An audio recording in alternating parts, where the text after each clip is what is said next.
The sun hung low over the western prairie, spilling its golden fire across miles of waving grass. The light caught the edge of the wooden porch, painting it in long amber stripes that stretched out toward the horizon.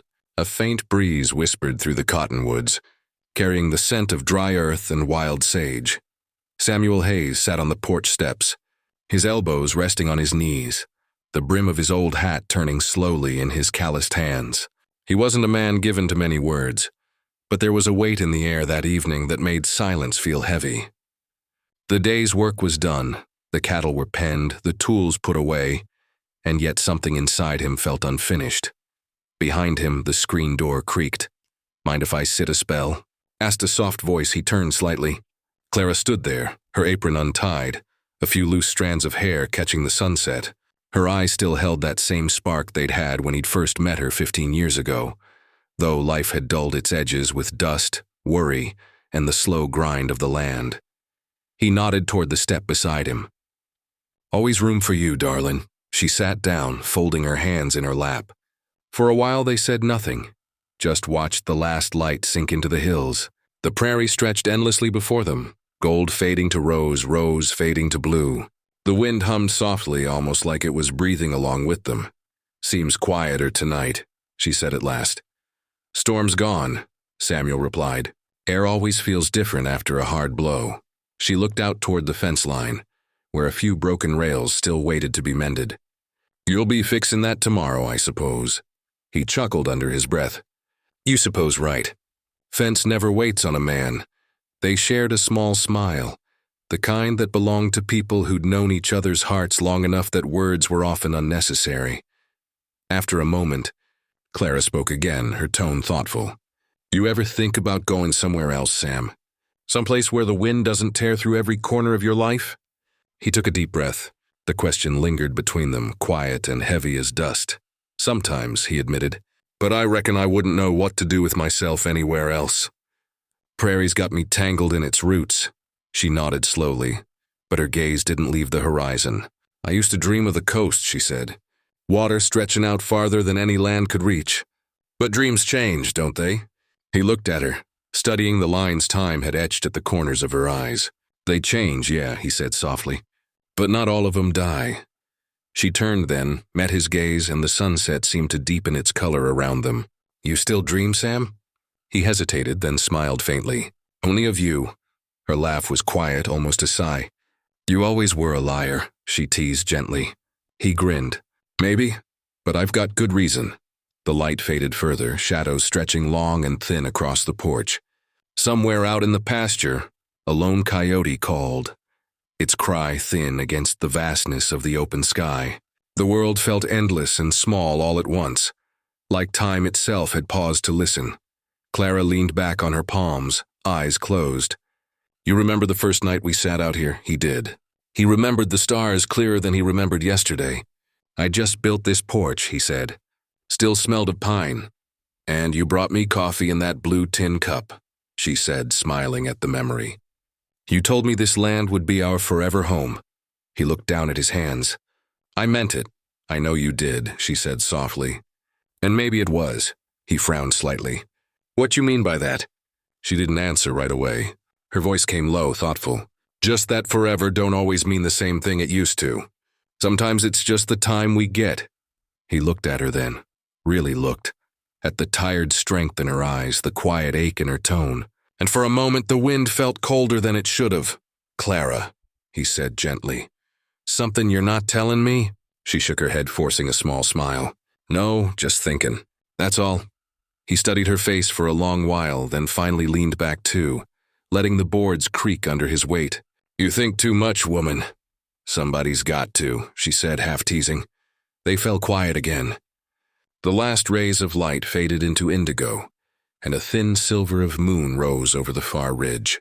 The prairie turned to shadow, soft and endless. Samuel's mind drifted, to the years behind them, to the work still ahead, and to the small, unspoken worry he'd heard in his wife's voice. He didn't know what was coming, but something in his gut told him that change was stirring. The way you can smell rain long before you see the clouds. After a while, Clara rose and brushed her hands on her skirt. "I'll put on the kettle," she said. You'll want coffee before it gets too dark. He nodded, though his gaze stayed fixed on the horizon. Go on, I'll be in soon. She lingered a second longer, watching him, as if trying to memorize the way he looked in that fading light. The man she'd built her life beside, quiet and steadfast. Then she turned and went inside. Samuel stayed there on the porch, listening to the distant rustle of the wind across the grass. The stars were coming out one by one. He tilted his hat back on his head and whispered, almost to himself, "Forever's still a mighty long time." "Clara." The door creaked again, and for a heartbeat, he thought she might have come back, but it was only the wind. The prairie sighed, and the night folded in around the house. Tomorrow would bring work, as it always did. But tonight belonged to silence, to memories, and to the golden edge of a love that had weathered more than most. And as the last trace of daylight slipped beneath the hills, Samuel finally stood, placed his hat back on his head, and whispered into the twilight, "Still here, old girl. Still here, old girl. Still here." The morning broke pale and gray, a thin mist clinging to the grass. The prairie, usually blazing with sunlight, looked softer now, muted, almost hesitant. Samuel stepped out onto the porch, mug in hand, and took in the quiet. The air was cool, sharp with the promise of rain. He could smell it, faint but certain. He'd learned to read the land that way, smells, silences, the bend of the grass. The earth always spoke first before it shifted. He set his coffee down on the railing, watching a pair of crows glide low across the fields. Behind him came the faint clatter of dishes, Clara moving around the kitchen. The sound of her was the music of his mornings, as steady as the wind through the cottonwoods. After a while, she stepped out, drying her hands on a towel. Her hair was tied back, but a few strands had escaped again, glowing gold in the weak sunlight. "You're up early," she said, leaning against the doorframe. "Couldn't sleep much," he admitted. "Dreams were loud," she smiled faintly. "About what?" He thought a moment before answering. "Nothing in particular, just change, I guess." The smile faded slightly from her lips, though she tried to hide it. "You feel it too?" He nodded. "Wind's different today. Land feels restless." She looked out toward the pastures, where the fence line cut across the rolling hills like an old scar. "Maybe it's just the season turning," she said quietly. "Maybe," he agreed, but his tone said otherwise. By midday, the clouds had gathered thick and heavy.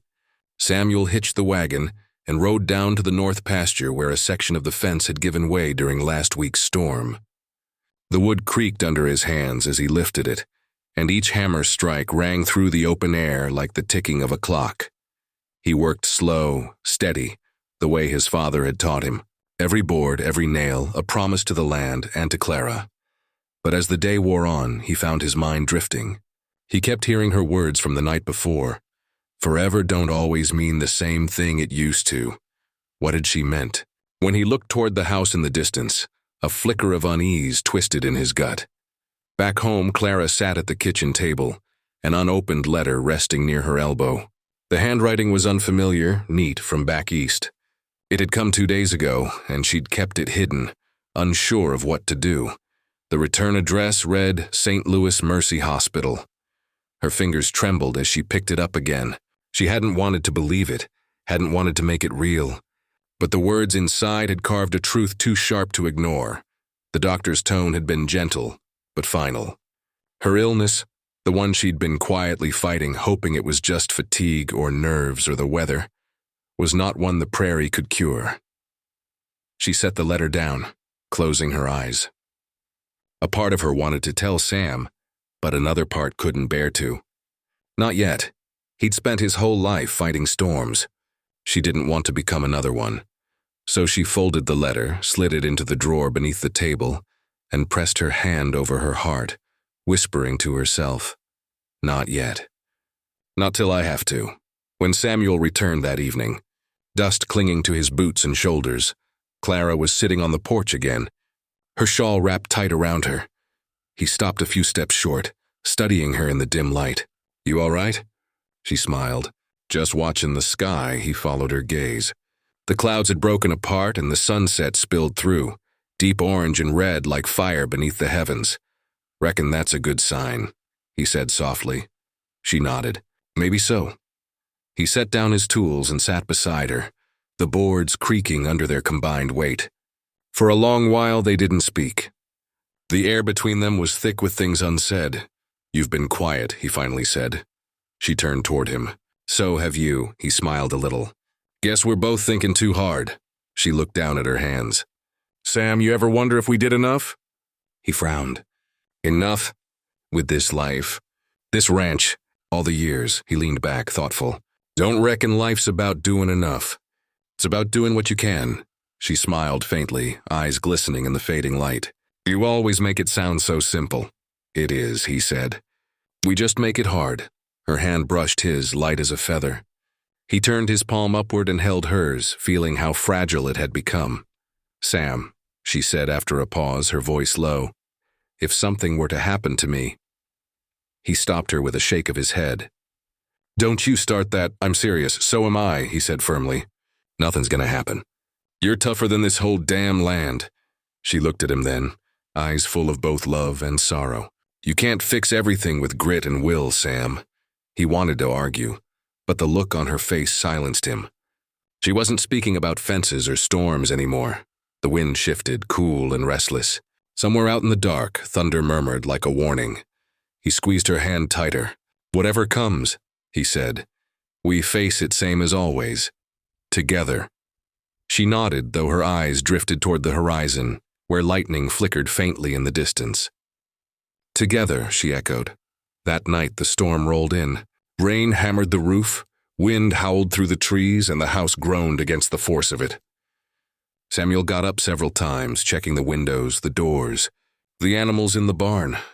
But every time he came back to bed, Clara was awake, lying still with her eyes open.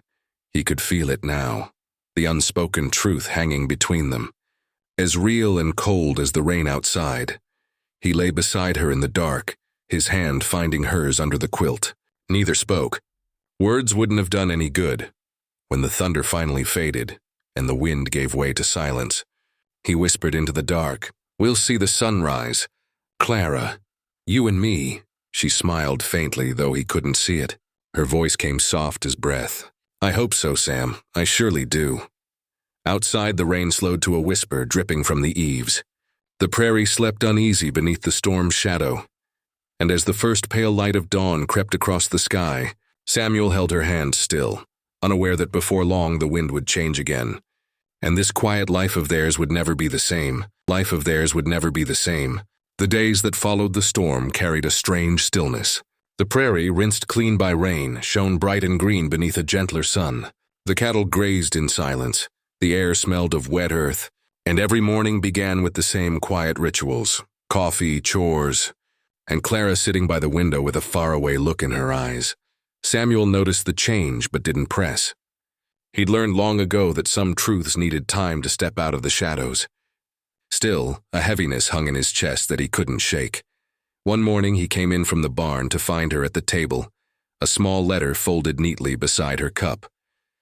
The sight of it made something twist in his gut. "What's that?" he asked. Clara looked up, her eyes soft but steady. "A letter from St. Louis, from a doctor." Samuel froze. "A doctor?" She nodded.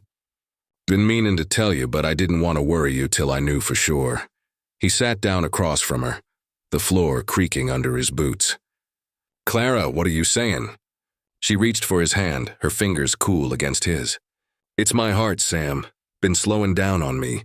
Doctor says it won't keep pace much longer." The words hit him like a hammer to the chest. He stared at her, unable to find breath, let alone words. "How long?" He finally whispered. She gave a small, sad smile. "Could be months. Could be less. There's no telling." He pulled his hand away and stood, pacing across the floor. "No, there's gotta be something. Some other doctor." She stopped him with a look. "Sam," he froze. That one word, gentle but firm, cut through every argument he had. She rose slowly, walked to him, and laid her hand against his chest. "You've spent your whole life fixing things. But this ain't a fence or a roof. You can't mend this with nails and will." He covered her hand with his throat tightening. "Then I'll find a way to keep you here anyway." She smiled sadly. "You already have. Every day we've had together. You gave me a life I never dreamed I'd get." He looked into her eyes. saw the years they'd shared flickering there like the dying light of a lantern. Strong. Beautiful. Fading. I ain't ready, he said hoarsely. Neither am I, she whispered. But I reckon nobody ever is. The days turned slow and quiet. Samuel worked less now, staying close to the house. Clara tired easily, so they spent their evenings on the porch again, wrapped in blankets as the sun bled into gold across the sky. Sometimes they talked about small things, the weather, the crops, the neighbor's new calf. Sometimes they said nothing at all. One evening she leaned her head against his shoulder. Remember when we used to dream about building a bigger house? He chuckled softly. Yeah, we were young enough to think we needed more room for our dreams, she smiled. Turns out this porch was all we ever needed. He kissed her forehead. It was always enough. The wind moved gently across the prairie, carrying the scent of wildflowers and rain-soaked earth. The world felt almost kind again, as if it too knew it needed to be gentle with them now. Weeks passed. One morning, Samuel woke before dawn and found Clara sitting by the window, wrapped in her shawl. The light from the lamp flickered across her face, pale and tired but peaceful. You should be sleeping, he said softly. I wanted to see the sunrise, she replied. Haven't seen one in a while.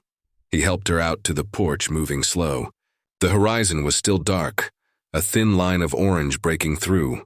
She sat down, breath shallow but eyes bright. Funny thing, she murmured. You live your whole life thinking sunrises will never run out. Then one day you realize you only get so many. He swallowed hard. You'll see plenty more, she smiled faintly. Maybe, maybe not. But I got this one. That's enough. The sun crept higher, spilling light over the land, catching the fields in gold. For a long time they sat in silence, watching the world wake. Then she turned to him. Sam? He looked at her, and the tremor in her voice made his heart stop. Promise me something, she said. Anything. When I'm gone. Don't let this place die with me. Keep it living. Keep it loud with life. He felt his throat close, but he nodded. I promise. She reached for his hand, her fingers barely strong enough to curl around his. And one more thing. Yeah? When you sit out here alone and you feel that wind coming off the ridge, that's me. Just so you know. He blinked hard, fighting back tears. I'll remember. That afternoon, the sky turned the color of copper, the air still as glass.